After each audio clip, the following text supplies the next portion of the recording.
여러분 안녕하십니까? 트럼프 행정부가 법인세율을 파격적으로 감면하겠다고 발표를 했습니다. 현재 35%의 세율을 15%로 내린다는 얘기인데요.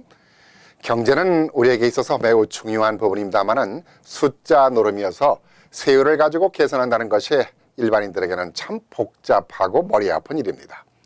이 트럼프 행정부가 이렇게 파격적인 법인세를 1, 2%도 아니고 무려 20%라는 놀라운 감세 정책을 단행하겠다고 하는데, 이러한 정책이 시행이 된다면 우리에게 어떤 영향을 가져다 줄까? 이것이 우리들에게는 가장 중요한 요점이 되겠죠. 우리라는 것은 한인동포들이 운영하는 비즈니스와 미국의 경제 활성화입니다. 이러한 전망을 가늠해 보기 위해서 먼저 이번 감세 정책이 만들어진 배경부터 이해를 해야 될 것 같습니다.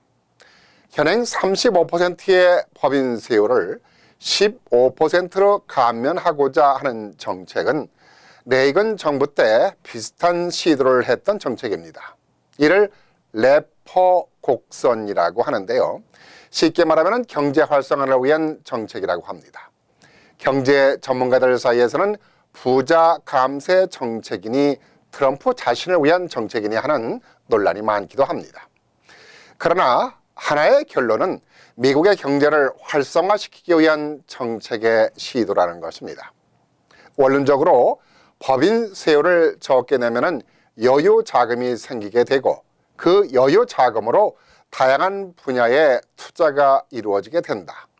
그렇게 되면 자연히 경제가 활발해진다. 이런 정책입니다. 이런 정책이 레이건 정부 때는 12%나 세율을 내리면서 성공을 거둬서 미국의 경제를 활성화시킨 적이 있습니다. 그러나 경제 전문가의 말을 빌면은 당시에는 기업들이 돈이 없었기 때문에 수익을 얻은 돈을 투자를 하면서 경제 활성화가 이루어졌지만은 지금의 상황은 그때와는 전혀 다르다는 것입니다.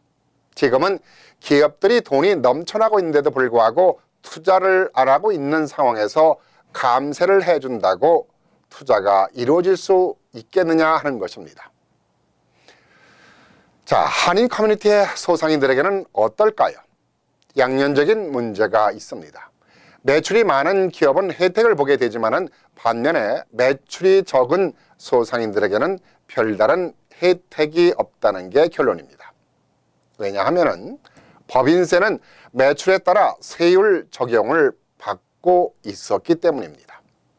자, 지금까지는 다소 긍정적이지 못한 진단을 했습니다만 희망적인 진단을 한다면 미국의 제조산업이 활성화될 거란 전망입니다. 제조산업은 국가의 중추적인 역할을 하는 것인데, 제조산업이 활성화된다면 미국의 기업들이 활성화되고 자연적으로는 일자리도 창출되는 효과를 가져오게 될 거란 전망입니다. 이것이 이번 법인세를 내리는 결정적인 요인이기 때문에 트럼프의 감세 정책에 희망적인 기대를 가져보고 싶습니다. 법인세 감세 정책에 대해서 연방의회가 강력히 반대를 하고 있기 때문에 실행 여부에 대해서는 아직 갈 길이 멀고도 멉니다만은 중요한 건 트럼프 행정부가 경제 활성화를 위한 노력은 그 어느 때보다도 강력히 추진되고 있는 모습입니다.